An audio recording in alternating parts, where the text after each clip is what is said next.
So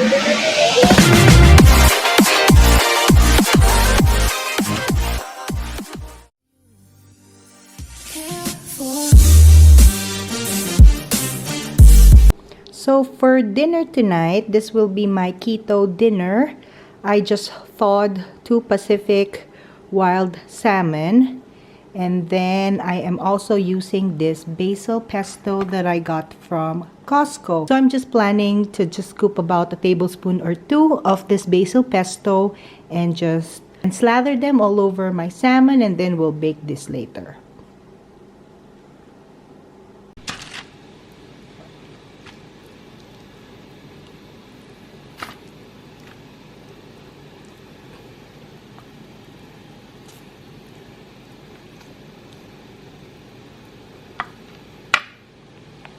So this is what we're having for dinner on a keto diet. First, I have this wild salmon that I got from Costco. It's in the freezer, so I thawed it for a few hours. Added about 2 tablespoons of the prepared pesto that I also got from Costco. Of course, you could use homemade pesto, but right now that's what's available. We also have my cauliflower florets that I baked in the oven with a little olive oil and some Montreal steak seasoning. And then we also have some kimchi, also from Costco. There you go, guys. This is what's for dinner tonight. Kain tayo. So for tonight's dinner, I am making my homemade corned beef, which I have a video on how to make here in my channel. I just use my Instant Pot to tenderize my beef stew. And then I added some onion, garlic, tomatoes, a little Montreal steak seasoning, and then of course my softened beef or my tenderized beef. And then there you go.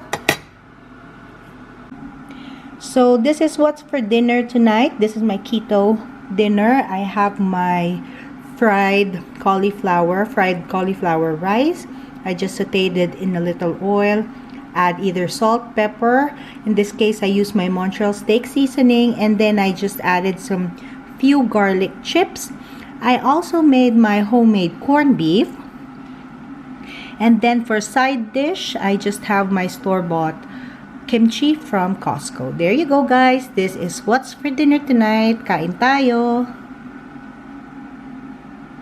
So for tonight's dinner, I'm making my low-carb moussaka. I'm starting with my bechamel sauce. So I added some butter in here, which is just melting, and then I added about a tablespoon of my almond flour to replace my all-purpose flour. And then later on, we're also going to put some heavy cream. And then on the other side here, this is almost about done. This is just the filling. This is turkey with some tomatoes, garlic, onion, and parsley. This is the filling for my moussaka. And then in the oven, I also have some eggplants that I'm baking for about 15 minutes in a 350-degree oven. Okay, so this is the aubergine that I'm gonna be using for my moussaka. I just added a little olive oil or avocado oil if you have it, salt and pepper, bake it in a 350-degree oven for about 15 minutes. And I also put some parchment paper so the eggplants won't stick to the pan. There you go. So right now, as you can see, I just added 2 scoops of my turkey filling at the bottom, on the bottom of the dish.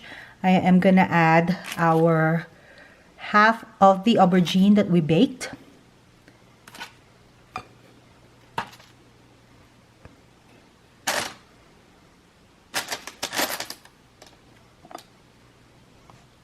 So I added another layer of the meat sauce, and then this is the final layer of the aubergine.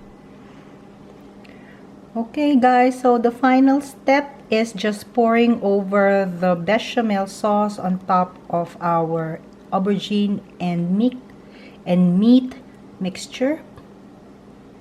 And then we'll bake this in the oven for about 40 to 45 minutes in a 350-degree.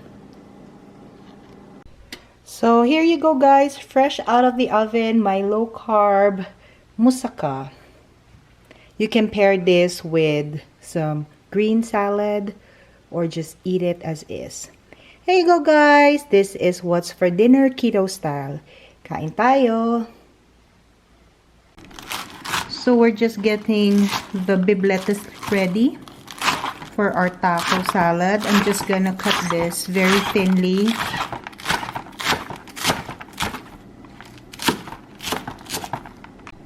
So next we're gonna chop our tomatoes. So in here we just have ground beef with taco seasoning. So for tonight's dinner we're having taco salad. We just have some shredded bib lettuce. We also have some tomatoes and cheese. And then for our meat we have ground beef with taco seasoning. There you go guys. This is what's for dinner. Kain tayo.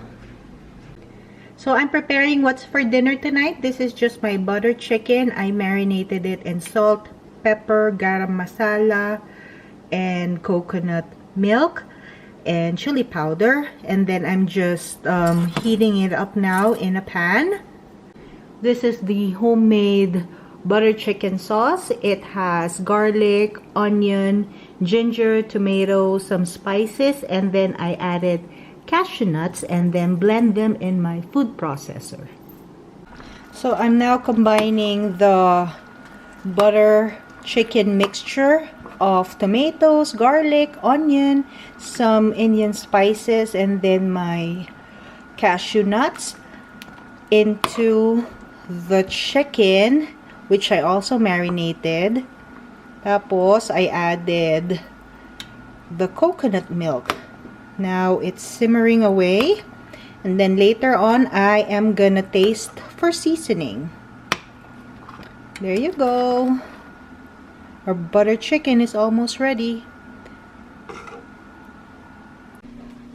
So this is what's for dinner tonight, our butter chicken. There you go guys, this is what's for dinner tonight. Kain tayo!